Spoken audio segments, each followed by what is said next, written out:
Hello everyone, welcome to genic J study.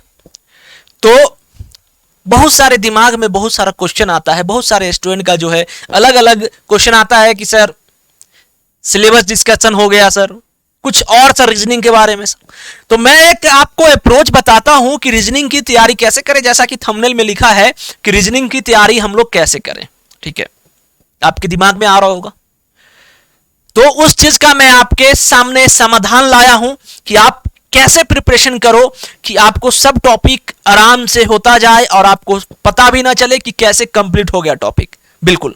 तो यहां देखिए, जैसा कि यहां पे सबसे पहले आपको यह चीज पता है कि एसएससी जेई का नोटिफिकेशन जो है लगभग आने ही वाला है, एग्जाम होगा ही। ठीक है, तो आपका यहां पे टॉपिक बताऊं तो वर्बल रीजनिंग है, नॉन वर्बल रीजनिंग है और लॉजिकल रीजनिंग है। जिसमें वो वर्बल रीजनिंग की बात करें तो वेन डायग्राम, डाइस, पासा, रैंकिंग, क्रम अवस्था, क्लॉक, घड़ी, कैलेंडर हो गया, मिसिंग नंबर हो गया, लूप संख्या, symbol and notation, syllogism, direction and distance, दिशा और दूरी, ये सब जो है सिलेबस है। Problem based on number series, odd one out, classification, analogy, word analogy. Blood relation की बात करें तो पजल फॉर्म हो गया, पॉइंटिंग फॉर्म हो गया, कोडिंग फॉर्म हो गया।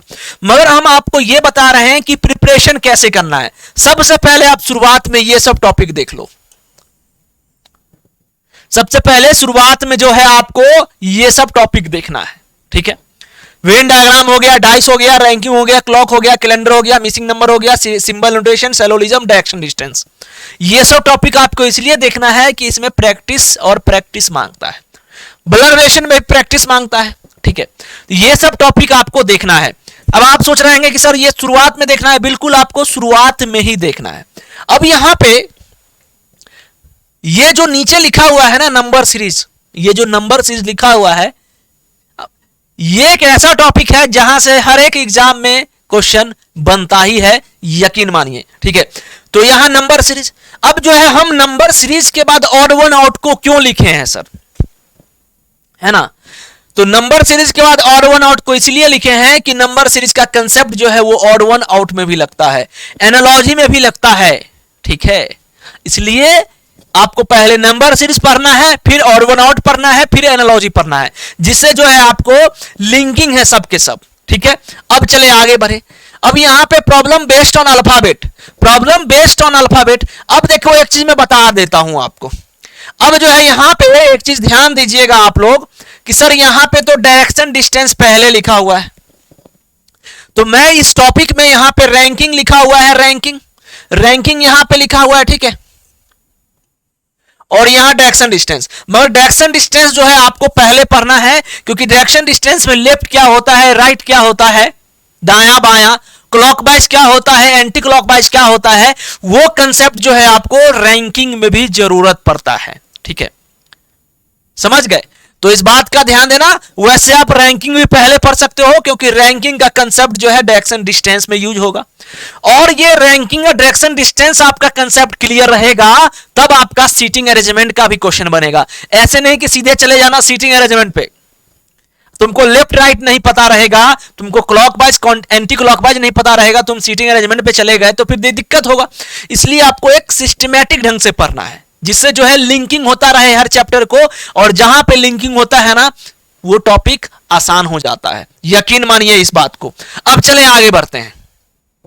अब जो है प्रॉब्लम बेस्ड ऑन अल्फाबेट में मैं सबसे पहले आपको रिकमेंड करूंगा कि अल्फाबेट सीरीज पढ़िए। अल्फाबेट सीरीज के बाद लेटर सीरीज या रिपीटेड सीरीज, क्योंकि अल्फाबेट सीरीज पढ़िएगा तो उसमें अल्फाबेट का पोजीशन आपको याद रहेगा ना, तभी ये रिपीटेड सीरीज या लेटर सीरीज बनेगा, अल्फा न्यूमेरिक सीरीज का क्वेश्चन बनेगा। और चाहे हम इसका बात करें, किसका, लेटर सीरीज, कोडिंग डिकोडिंग का ही क्यों ना बात करें, कोडिंग डिकोडिंग का क्वेश्चन तभी आपसे बनेगा जब आपका अल्फाबेट सीरीज अच्छा होगा। डिक्शनरी में वैसे जरूरत नहीं है, वर्ड फॉर्मेशन में भी जरूरत नहीं है।